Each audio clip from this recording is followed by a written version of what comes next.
We are a family. We are Liverpool. This means more. 02 시즌, 마인츠는 역시나 강등권으로 향하게 되었습니다. 지금 이 상황을 바꾸지 않는다면 강등이 현실로 다가오는 이 순간 마인츠의 수뇌부는 큰 결심을 하게 되죠. 2001년 2월 이미 감독인 크라우천을 해임시키기로 결정한 상황에서 헤이델은 볼프강 프랭크의 철학을 배우고 이를 이해하고 있는 선수 중 한 명을 감독으로 기용하는 것이 가장 좋은 해결책이라 판단했습니다. 그러고는 곧장 그는 선수단 내에서 강력한 지지를 받고 있던 위르겐 클롭에게 향했죠. 이 상황에서 감독을 맡을 사람은 너밖에 없다. 일반적으로 선수 입장에서 감독 제안을 받으면 당황할 만도 하지만 클롭은 감독 제안을 받은 지 5초 만에 고민도 없이 대답했죠. 할 수 있습니다. 선수 코칭도 제대로 해본 적 없던 위르겐 클롭은 하루아침에 선수 은퇴를 선언하고 곧바로 마인츠 원클럽맨에서 감독으로 부임하게 되었습니다. 위기의 상황에서 부임하게 된 위르겐 클롭. 과연 그는 마인츠를 강등권에서 탈출시킬 수 있을지. 나는 4부 리그 수준의 신체 능력과 1부 리그 수준의 축구 지능을 가지고 있었다. 고로 나는 2부 리그 수준의 선수였다. 2001년 1월 마인츠가 휘청거리고 있던 순간 감독 제안을 받자마자 일말의 고민도 없이 이를 수락했던 위르겐 클롭. 마인츠 원클럽맨으로 총 340경기에 출전해 56골을 기록하며 선수로서의 커리어는 이렇게 마감하였습니다. 특히 340경기 출전 기록은 현재 마인츠 구단 역대 3위 기록이며 56득점 또한 구단 역대 3위 기록이라고 합니다. 이처럼 꾸준한 커리어 기록이 말해주듯이 그는 서포터들로 하여금 자신을 사랑할 수밖에 없게 만드는 매력을 지니고 있었습니다. 공격수로서 팀에 들어왔지만 팀의 요구사항에 맞춰 미드필더로 그리고 수비수로 이런 선수가 어디 있나요? 게다가 근면성실한 그의 태도, 헌신, 열정은 선수로서의 위르겐뿐만이 아닌 한 사람으로서 그를 인정할 수밖에 없던 것이죠. 선수에서 갑작스럽게 감독으로 부임하게 된 게 뭔가 낯설만도 하지만 그는 선수로 경기에 나서고 있음에도 자신이 필드 위에서는 위대한 선수가 되지 못할 것이라는 것을 누구보다 더 잘 알고 있었습니다. 그래서 선수 생활을 하며 지도자 라이센스를 얻기 위해 매주 킬른으로 가서 열심히 교육을 받고 있었죠. 괜히 고민도 없이 감독 제안을 받은 것이 아니었던 것입니다. 어제까지만 해도 훈련장에서 선수들과 공을 차던 그가 하루아침에 감독의 권한을 가지고 훈련장의 선수들과 마주하는 것은 쉬운 건 아니었죠. 전날까지 병장이었던 친구가 다음날 간부로 나타난 것과 일맥상통합니다. 어후... 하지만 전폭적으로 동료들의 지지를 받고 있던 위르겐이었기 때문에 선수단의 분위기는 오히려 한층 더 좋아졌습니다. 몇몇은 그가 감독이 된 게 믿기지 않아 감독님이라고 불러야 하는데 위르겐 한국에서는 있을 수 없는 일이죠. 공식적으로는 2001년 2월 27일에 감독으로 부임하게 된 클롭은 바로 다음날 듀스부르크와의 경기에서 감독 공식 데뷔전을 펼쳤고 1대0으로 승리하게 되었습니다. 그 다음 경기인 체임리치와의 경기 역시 3대1로 이기며 위르겐 클롭은 감독 대행에서 감독으로 정식적으로 계약을 체결하게 되었죠. 시즌 총 12경기를 남겨둔 시점에서 부임하게 된 클롭은 첫 7경기 중 6승을 거두며 한 경기를 남겨두고 팀을 강등권에서 구해냈습니다. 잔류를 확정지은 마인츠의 시즌 마지막 경기는 마나임에서 펼쳐지는 원정 경기였는데 구단 측에서는 3,000명의 팬들과 함께 60대의 버스를 몰고 마나임으로 갔죠. 그 경기에서 팀은 4대0 완패를 당했지만 팬들은 전혀 신경 쓰지 않았습니다. 오히려 축제 분위기였죠. 구단은 경기를 마치고 마인츠로 돌아오는 선수들과 서포터들 그리고 직원들을 위해 큰 여객선을 빌렸고 이 안에서 위르겐은 서포터들을 향해 이렇게 말했습니다. 여러분들이 우리 어린 선수들을 지지해주고 열렬히 응원해준다면 우리는 내년에 더 성장할 수 있을 것입니다. 그는 이와 같이 어느 팀을 가더라도 열성적인 응원과 선수단 지지를 서포터들에게 요했고 클롭은 그들의 믿음에 보답하고자 더욱 열심히 했던 것이죠. 이처럼 위르겐의 특징을 크게 두 가지로 나누어 본다면 서포터와 팀은 하나다. 선수들과 격식 없이 지내고 팀의 일원으로서 함께한다. 두 가지로 나누어 볼 수 있는데 이는 마인츠에서 처음 감독으로 부임하고 있을 때 만들어진 부분이라고 볼 수 있습니다. 또 다른 일화를 보면 후에 위르겐은 패배의식에 무기력했던 선수단에게 했던 말을 인터뷰에서 이렇게 밝혔죠. 저는 이 팀이 내가 뛰었던 마인츠 역사상 가장 뛰어난 팀이며 다시 선수로 돌아가더라도 팀 스쿼드에 포함되는 것은 어려울 것이라고 선수단에게 말했습니다. 저는 정말 이 선수단의 퀄리티에 대해 확신이 들었습니다. 그래서 저는 따로 큰 행동을 취할 필요가 없었죠. 제가 진정으로 믿는 것을 선수단에게 말하기만 하면 되었고 그러자 그들은 저를 믿기 시작했습니다. 확실히 클롭은 명장이면서 사람을 다스릴 줄 아는 덕장의 기질을 모두 가지고 있는 사람이었네요. 지역 축구팀을 응원하지 않던 시민들마저 마인츠를 응원하게 만든 클롭의 자신감 넘치는 모습과 그가 보여준 희망적인 경기력은 곧바로 결과물로 나타났습니다. 스승인 프랭크의 사사이 시스템 철학을 이어받은 위르겐은 시즌 개막 후 14라운드까지 11승 2무 1패의 엄청난 성적을 보여주었고 예년과 같이 강등권 싸움이 아닌 리그 우승 경쟁권에 마인츠를 올려놓았습니다. 또한 이 기간 동안 프랭크의 사사이를 자신의 철학과 시스템에 맞춰 433으로 변화시켰죠. 그간 약팀의 위치에서 강팀을 상대하기 위해 운영하던 사사이를 이용했었지만 위르겐이 구상한 433에서는 원래 강점이었던 강한 압박과 공간 지배는 물론 경기 점유율도 크게 늘어 약팀, 강팀 가릴 것 없이 안정적인 경기력을 유지할 수 있었습니다. 특히 이 과정에서 위르겐 클롭에게 큰 도움을 준 건 그의 코치였던 젤코 부바치였죠. 몇 가지 훈련 방식을 보면 슈팅 연습을 할 때에는 예상치 못한 바운드에서 볼이 튀어 슈팅을 할 수 있게끔 페널티 에어리어 주변에 장애물을 설치해 공이 이곳에 맞고 튀어나왔을 때 마무리하는 능력을 키웠습니다. 실제로 이러한 훈련 방식은 도르트문트에서도 이어갔고 영상을 보시면 아시겠지만 어느 타이밍에 공이 자신에게 올지 모르는 상황에서 볼을 받아 지정된 곳으로 패스하는 이런 훈련 시스템을 마인츠에서부터 시작한 것이죠. 아무튼 이처럼 훌륭한 코치와 함께 반년 만에 강등권 팀이 시즌 도중 리그 1위에 위치하는 보고도 믿지 못할 결과를 만들어내고 있었습니다. 하지만 당연히 주위 팀들의 견제는 심해졌고 시즌 중반 페이스가 떨어져 1위에서 2위로 내려간 상황. 시즌 마지막 3경기를 앞두고 여기서 승점 3점만을 얻어낸다면 승격이 확정되는 아주 하늘이 내려준 이 기회에서 앞선 2경기는 모두 무승부, 그리고 시즌 최종전 유니온 베를린과의 경기만이 남은 드라마 같은 상황. 이 경기만 잡는다면, 아니 무승부만 기록하면 승점 65점으로 아르미니아 빌레펠트 그리고 보움과 함께 승점 동률이지만 득실차로 올라갈 수 있었습니다. 97년 클럽 역사상 단 한 차례도 1부 리그 무대를 밟아보지 못한 비운의 클럽인 마인츠가 분데스리가로 승격할 수 있는 정말 언제 다시 찾아올지 모르는 이 기회에서 3대1 패배를 하며 극적으로 승격이 아닌 극적으로 승격 실패를 하게 되었죠. 큰 실망이 있었지만 그만큼 훌륭한 시즌을 보냈기에 내년을 기약한 위르겐 클롭.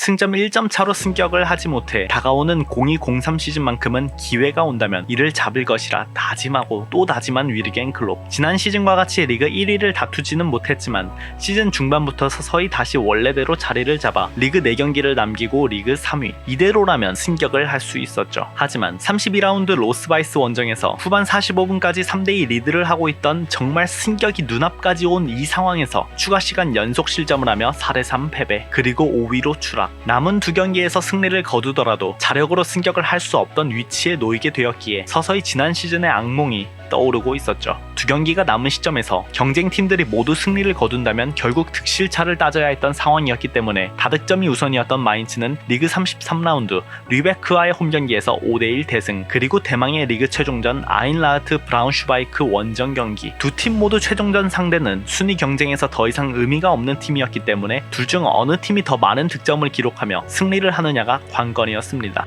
운명의 주사위는 던져졌고 마인츠는 초반부터 강하게 나갔습니다. 후반 15분까지 이미 팀의 주포인 벤자민 아우어가 홀로 4골을 몰아넣으며 4대0. 반대편 3위 프랑크푸르트는 마인츠가 4대0으로 리드하고 있던 시간에 3대3으로 승리도 확정 날지 말지 모르던 상황이었기에 마인츠의 승격은 거의 확실했습니다. 30분만 이대로 흘러간다면 프랑크푸르트는 득실차가 아닌 승점차로 인해 승격 실패, 마인츠는 승격. 여기서 후반 38분 프랑크푸르트 득점, 득실 차이는 1점, 10분만 버티면 승격인 마인츠. 그런데 후반 45분 프랑크푸르트 득점, 득실차 동률. 하지만 마인츠 64득점, 프랑크푸르트 58득점, 승점과 득실차까지 같을 경우 다득점팀이 올라오는 상황이어서 진짜 추가 시간만 이제 버티면 끝나는 상황인데 추가 시간 3분 프랑크푸르트 득점.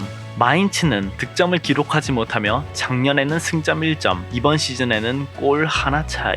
이 충격적인 소식을 들은 위르겐 클롭은 곧바로 홀로 라커룸으로 뛰어들어갔습니다. 그는 누구와도 얘기하고 싶어 하지 않아 했고 홀로 펑펑 눈물을 흘렸습니다. 그리고 다음날 위르겐 클롭은 선수단과 함께 팬들 앞에 서서 이렇게 말했죠. 우리는 다시 일어날 겁니다. 절대로 무너지지 않습니다. 이번 같은 일은 2번 다시 일어나지 않을 것입니다. 2번의 끔찍한 일을 겪었기 때문에 충격으로 인해서 멘탈이 무너질 만도 했지만 팀을 다시 하나로 뭉쳐 반드시 승격시키겠다고 다짐한 위르겐 클롭. 하지만 생각보다 쉽지 않았습니다. 워낙에 빈약한 재정과 턱없이 부족한 선수단을 보유하고 있었던 마인츠였기 때문에 당장 하위권으로 떨어지더라도 이 이상한 상황이 아니었죠. 게다가 이미 지난 2시즌간 클롭의 전술을 파악한 수많은 팀들이 파회법을 찾고 나왔기 때문에 예전과 같이 쉽게 이기는 경기가 없었습니다. 그렇게 리그 30라운드를 앞두고는 리그 8위, 34라운드까지 총 5경기가 남은 이 상황에서 전승을 해야 3위로 올라갈 수 있을까 말까한 사실상 기적이 필요한 순간이었죠. 주변 팀들은 부진을 해야만 했고, 그런데 정말 신기합니다. 간절히 바라면 뜻이 이루어지는 건지 30라운드 듀스부르크와의 경기에서 4대1 승리를 시작으로 3연승, 그리고 33라운드 무승부를 기록하며 최종전을 앞두고 4위에 위치하게 되었죠. 하지만 여기서도 5위, 6위 팀들은 그렇다 치고 3위 아엔이 만약 승리만 거둔다면 마인츠의 승격은 또다시 다음 해로 넘겨야 하는 정말 끔찍한 순간이 눈앞에 펼쳐질 수도 있었죠. 만년 2부 리그 팀이라는 꼬리표를 달고 있던 마인츠가 승격하기 위해서는 기적이 필요한 리그 최종전, 홈 서포터들의 열렬한 응원을 받으며 3대0 완승을 거두고 아헨은 1대0 패배를 하며 기적같이 1부 리그 승격을 하게 되었습니다. 아니, 영화를 만들어도 이렇게 만들면 욕먹을 만한데 클롭의 마인츠는 정말 2005년이 팀 창단 100주년이었기 때문에 올해도 승격을 하지 못한다면 사실상 100년 역사 동안 분데스리가 1부 리그를 밟지 못하는 비운의 클럽이 될 수도 있었지만 기적이 일어나게 된 것이죠. 여기서 잠깐 TMI. 리그 최종전에서 기적이 일어났지만 사실 33라운드에서 마인츠의 승격은 실패로 돌아갈 뻔했습니다. 마인츠는 무조건 남은 경기 전승을 해야만 가능성이 있었는데 무승부를 기록하며 다른 팀들의 결과를 지켜봐야만 했죠. 와, 근데 여기서 아엔의 무승부뿐 아니라 호스부츠가 패배를 기록하며 이렇게 된 것이죠.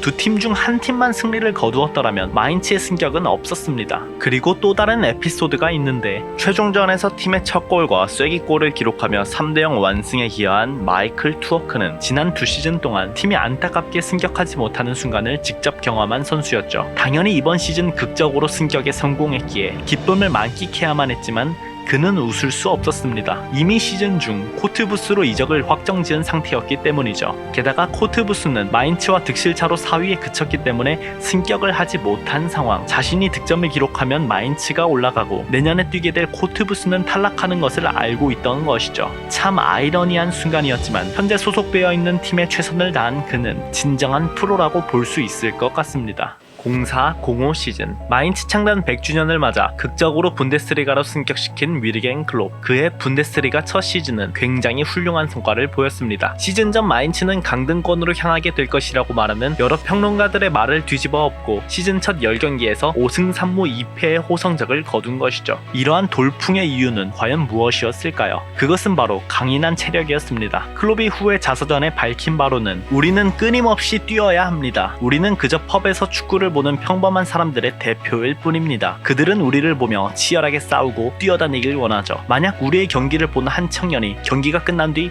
선수들이 투지도 없고 열심히 뛴 것 같지도 않아, 이런 말이 나온다면 저희는 선수로서 경기에 참가한 의미가 없습니다. 완전히 잘못된 것을 의미하죠. 그만큼 경기장에서 뛰는 선수들에게 죽을 듯이 강렬하게 치열하게 이곳저곳을 누비는 것을 강조했다는 것을 알 수 있습니다. 마인츠에서의 이런 철학을 토대로 후에 더 높은 퀄리티를 가진 선수를 보유한 도르트문트, 리버풀로 와서 압박의 수준을 더 높였다고 볼 수 있죠. 아무튼 이렇게 분데스리가 첫 시즌 인상적인 경기력을 선보이며 11위로 시즌을 마치게 되었습니다. 그리고 운이 좋게도 페어플레이 랭킹이 높아 창단 최초로 UEFA컵에 참가하게 되었죠. 이듬해 05-06 시즌 초 UEFA컵 경기를 병행하다 보니 리그에서 초반 경기력이 좋지 못했으나 점차 페이스를 찾아 시즌을 11위로 마무리 짓게 되었습니다. 특히 UEFA컵 토너먼트에서 세비야를 만나 패배를 당하며 탈락했는데 그 이후로 클롭은 세비야만 만나면 그리 좋은 결과를 얻어내지는 못했죠.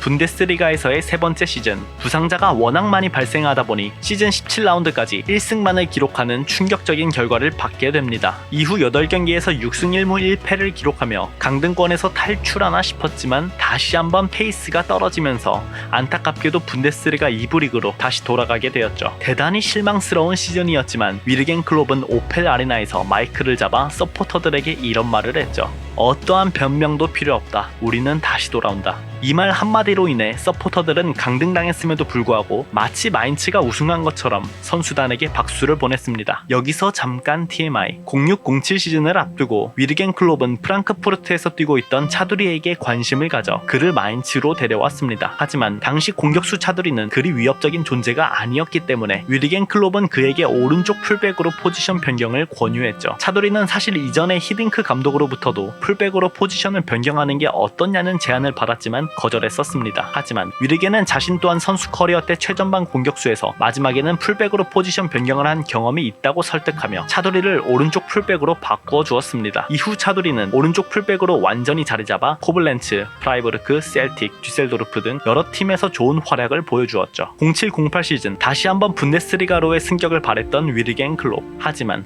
안타깝게도 승점 2점 차로 4위에 그치며 승격에 실패했죠. 그리고 클롭은 여기서 큰 결심을 하게 됩니다.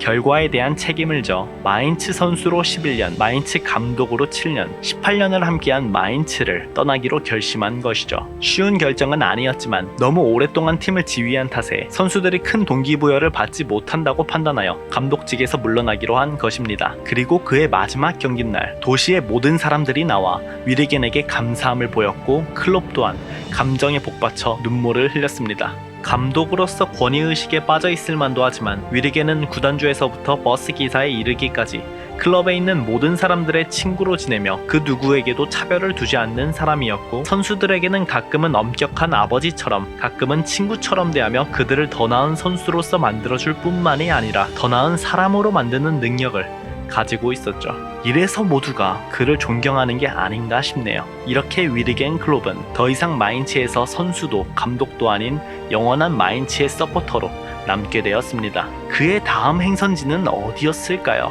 정말 신기하게도 마인츠의 홈구장 오펠 아레나에서 자주 듣던 유윌 네버 워걸론이 울려 퍼지는 또 다른 클럽, 그곳으로 향하게 되었습니다. 도르트문트.